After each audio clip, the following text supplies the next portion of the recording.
नमो भगवते वासुदेवाय नमः। नमस्कार भक्तजनों। कार्तिक मास हिंदू संस्कृति में एक अत्यंत पवित्र मास है। इसे दामोदर मास के नाम से भी जाना जाता है।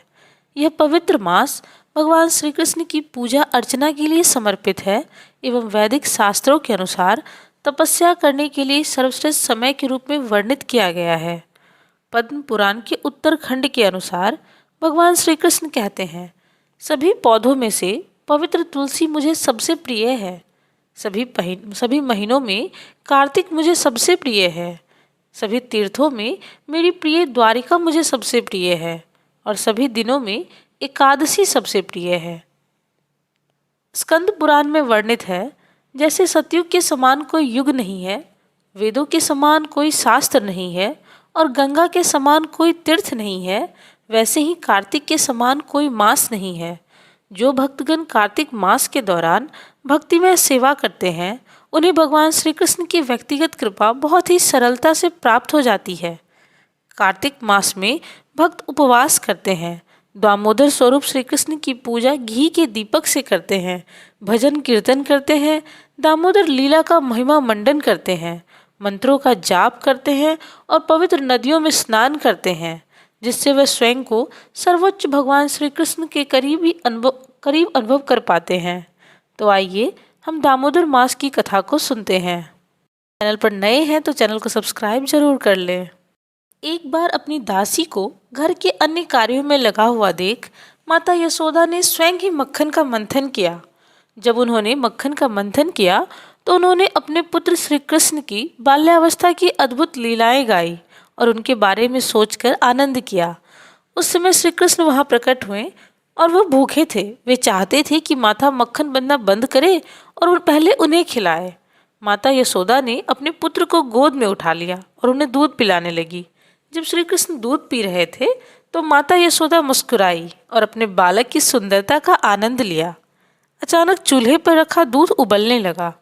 दूध को छलकने से रोकने के लिए माता यशोदा ने तुरंत श्री कृष्ण को एक तरफ रख दिया और चूल्हे पर चली गई। अपनी माता द्वारा उस अवस्था में छोड़े जाने पर श्री कृष्ण बहुत क्रोधित हो गए और उनके होठ और आंखें क्रोध से लाल हो गई। उन्होंने अपने दांत और होठों को चबाया और पत्थर का एक टुकड़ा उठाकर तुरंत मक्खन के बर्तन को तोड़ दिया। उन्होंने उसमें से मक्खन निकाला और आंखों में झूठे आंसू के साथ एक सुनसान जगह पर बैठ मक्खन खाने लगे।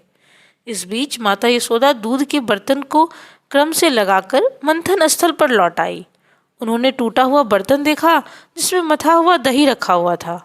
चूंकि उन्हें अपना पुत्र नहीं मिला, इसलिए उन्होंने निष्कर्ष निकाला कि टूटा हुआ बर्तन बालक का ही काम था।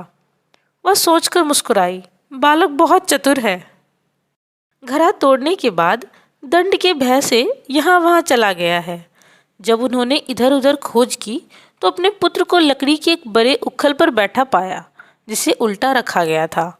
वह एक झूले पर छत से लटके हुए बर्तन से मक्खन ले रहा था और उसे बंदरों को खिला रहा था।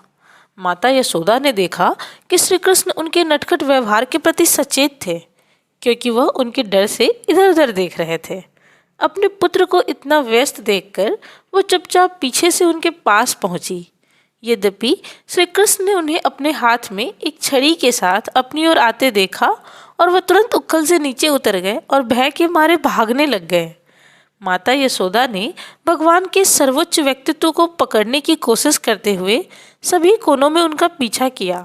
जो महान योगियों के ध्यान से भी कभी संपर्क नहीं करते हैं, भगवान श्री कृष्ण जो योगियों अथवा तपस्वियों द्वारा कभी पकड़े नहीं जाते हैं, माता यशोदा जैसे महान भक्त के लिए एक छोटे बच्चे की तरह खेल रहे थे। यद्यपि माता यशोदा अपनी पतली कमर और भारी शरीर के कारण तेज दौड़ने वाले बालक को सरलता से पकड़ नहीं पा रही थी, फिर भी उन्होंने जितना शीघ्र हो सके उनका पीछा करने का प्रयास किया।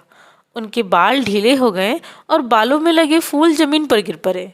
वह थकी हुई थी, फिर भी वह किसी तरह अपने शरारती बालक के पास पहुंची और उन्हें पकड़ लिया। जब श्री कृष्ण पकड़े गए तो लगभग रोने की कगार पर थे। उन्होंने अपने हाथों को अपनी आंखों पर रख दिया, जिन पर काली आंखों के सौंदर्य प्रसाधनों से अभिषेक किया गया था। उन्होंने अपनी माता का चेहरा देखा जब वह उनके ऊपर खड़ी थी और उनकी आंखें भय से बेचैन हो गई। बालक को भयभीत देखकर माता यशोदा ने अपनी छड़ी फेंक दी। उन्हें दंडित करने के लिए उन्होंने सोचा कि वह उनके हाथों को कुछ रस्सियों से बांध दे, परंतु जब उन्होंने श्री कृष्ण को बांधने का प्रयास किया तो पाया कि वह जिस रस्सी का उपयोग कर रही थी वह 2 इंच छोटी थी। उन्होंने घर से और रस्सियां इकट्ठी की और उसमें जोड़ दी, लेकिन फिर भी उन्हें वही कमी नजर आई।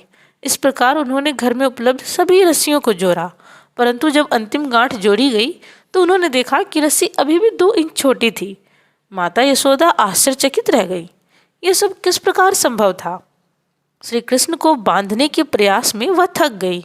उन्हें पसीना आ रहा था और उनके सिर की माला नीचे गिर गई। तब भगवान ने अपनी माता के कठिन परिश्रम की प्रशंसा की और उन पर दया करते हुए वे रस्सियों से बंधने के लिए सहमत हुए। माता यशोदा के घर में मानव बालक के रूप में खेल रहे भगवान अपनी चुनी हुई लीलाएं कर रहे थे। शुद्ध भक्त स्वयं को भगवान के चरण कमलों में समर्पित कर देता है, जो भक्त की रक्षा या पराजय कर सकते हैं।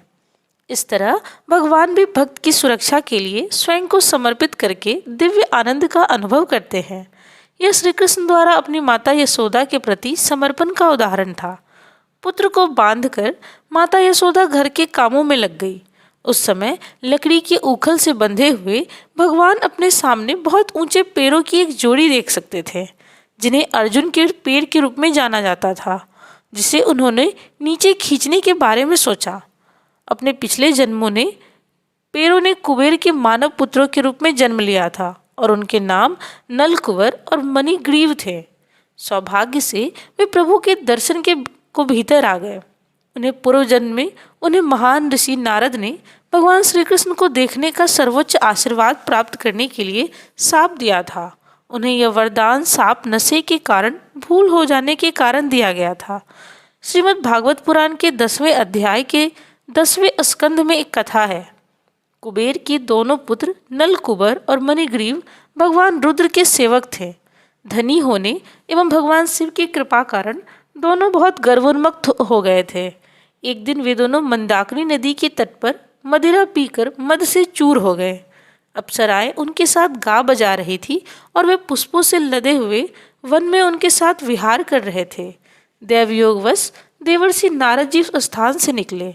देवर्षि नारद को देखकर वस्त्रहीन अप्सराएं लज्जित हो गई एवं भयभीत होकर तीव्रता से अपने वस्त्र पहन लिए, परंतु इन दोनों कुबेर पुत्रों को कोई लज्जा नहीं आई। वे उसी प्रकार नग्न अवस्था में क्रीड़ा करते रहे। जब देवर्षि नारद ने देखा कि ये देवताओं के पुत्र होकर भी गर्व एवं मद से अंधे और उन्मुक्त हो रहे हैं, तब उन्होंने उन दोनों को श्राप देते हुए कहा कि अहंकार के कारण तुम दोनों का व्यवहार जड़ के समान हो गया है, इसलिए तुम लोग वृक्ष बन जाओ। 100 वर्षों के बाद जब भगवान श्री कृष्ण का अवतार होगा तब वे तुम्हें शाप मुक्त करेंगे। नारद मुनि के शाप से नलकुबर और मणिग्रीव अर्जुन वृक्ष बन गए। इन दोनों वृक्षों के साथ साथ होने के कारण इन्हें यमला अर्जुन कहा गया। जैसे ही भगवान श्री कृष्ण ने खींचा, 2 पेड़ उनकी सभी शाखाओं और अंगों के साथ एक महान ध्वनि के साथ तुरंत नीचे गिर गए। गिरकर टूटे हुए पेड़ों में से 2 महान आत्माएं निकली, जो धधकती अग्नि की तरह चमक रही थी। उनकी उपस्थिति से सभी दिशाएं रोशन हो गई। 2 शुद्ध व्यक्तित्व तुरंत बाल कृष्ण के सामने आए और अपना सम्मान और प्रार्थना करने के लिए झुक गए। इस प्रकार श्री कृष्ण द्वारा कुबेर पुत्रों नलकुबर और मणिग्रीव का उद्धार किया गया। उस दिन से दामोदर मास के दामोदर लीला की याद में मास भर चलने वाले उत्सव के रूप में मनाया जाता है, जो भगवान श्री कृष्ण द्वारा मक्खन चुराने की लीला है और फलस्वरूप उनकी प्रिय माता यशोदा द्वारा उखल से बांधा जाता है। संस्कृत में दाम का अर्थ रस्सी और उदार का अर्थ पेट होता है। दामोदर श्री कृष्ण को संदर्भित करता है और उनकी माता यशोदा द्वारा स्नेह की रस्सी से बंधे थे। धन्यवाद।